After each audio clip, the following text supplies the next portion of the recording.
Course in Miracles, Chapter 16, Section 6, The Bridge to the Real World. The search for the special relationship is the sign that you equate yourself with the ego and not with God.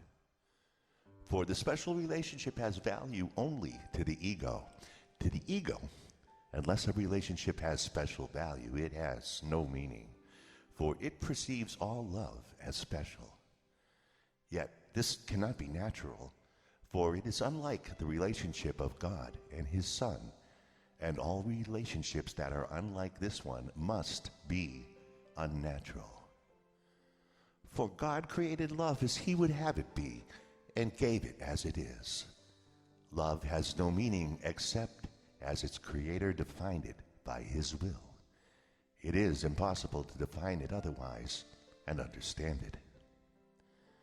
Love is freedom.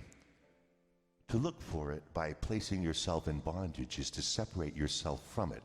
For the love of God no longer seek for union in separation, nor for freedom in bondage.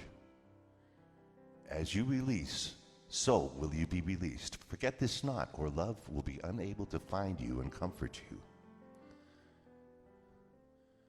There is a way in which the Holy Spirit asks your help if you would have His. The holy instant is His most helpful aid in protecting you from the attraction of guilt, the real lure in the special relationship. You do not recognize that this is its real appeal, for the ego has taught you that freedom lies in it.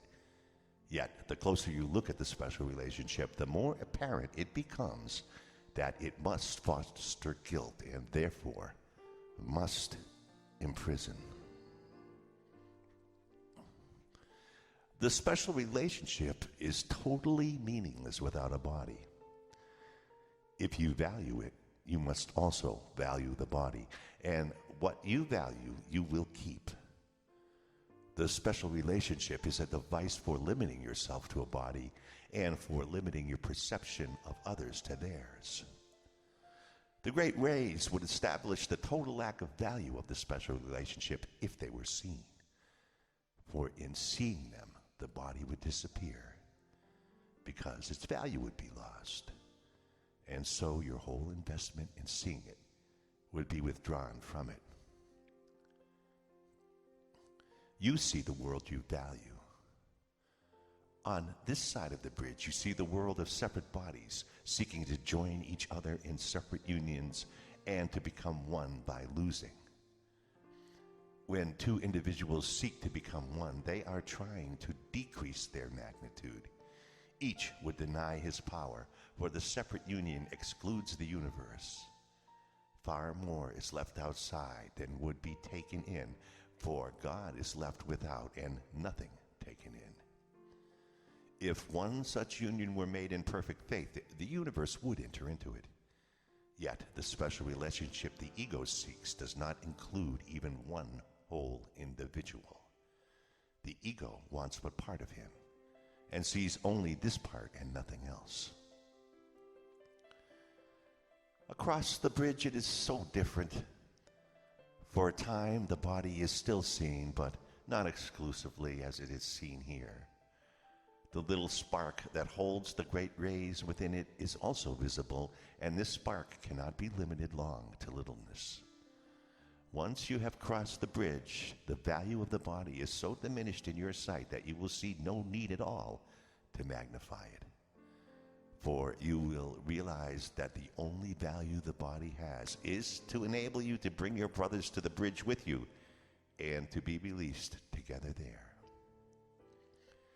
The bridge itself is nothing more than a transition in the perspective of reality. On this side, everything you see is grossly distorted and completely out of perspective. What is little and insignificant is magnified, and what is strong and powerful cut down to littleness. In the transition, there is a period of confusion in which a sense of actual disorientation may occur. But fear it not, for it means only that you have been willing to let go your hold on the distorted frame of reference that seem to hold your world together.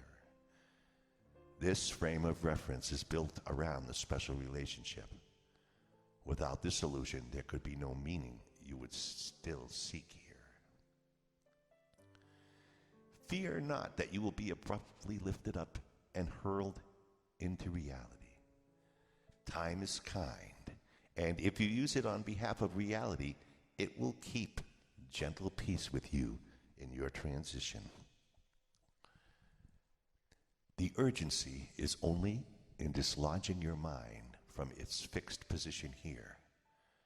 This will not leave you homeless and without a frame of reference. The period of disorientation which precedes the actual transition is far shorter than the time it took to fix your mind so firmly on illusions. Delay will hurt you now more than before, only because you realize it is delay and that escape from pain is really possible. Find hope and comfort rather than despair in this. You could not long find even the illusion of love in any special relationship here, for you are no longer wholly insane, or you would soon recognize the guilt of self-betrayal for what it is. Nothing you seek to strengthen in the special relationship is really part of you. And you cannot keep part of the thought system that taught you it was real and understand the thought that knows what you are. You have allowed the thought of your reality to enter your mind, and because you invited it, it will abide with you. Your love for it will not allow you to betray yourself, and you could not enter into a relationship where it could not go with you, for you would not want to be apart from it.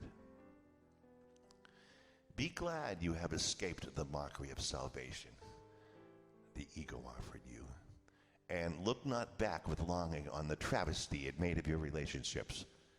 Now no one need suffer, for you have come too far to yield to the illusion of the beauty and holiness of guilt. Only the wholly insane could look on death and suffering, sickness and despair, and see it thus. What guilt has wrought is ugly, fearful, and very dangerous. See no illusion of truth and beauty there, and be you thankful that there is a place where truth and beauty wait for you.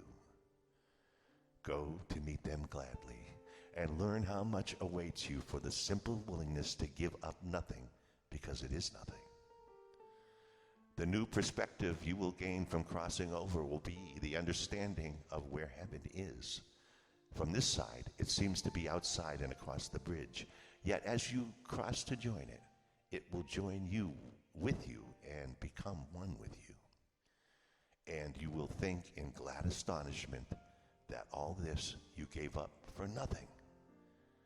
The joy of heaven, which has no limit, is increased with each light that returns to take its rightful place within it. Wait no longer for the love of God and you. And may the holy instant speed you on the way, as it will surely do if you but let it come. The Holy Spirit asks only this little help of you. Whenever your thoughts wander to a special relationship which still attracts you, enter with him into a holy instant, and there let him release you. He needs only your willingness to share his perspective, to give it to you completely. And your willingness need not be complete because his is perfect. It is his task to atone for your unwillingness by his perfect faith, and it is his faith you share with him there. Out of your recognition of your unwillingness for your release, his perfect willingness is given you.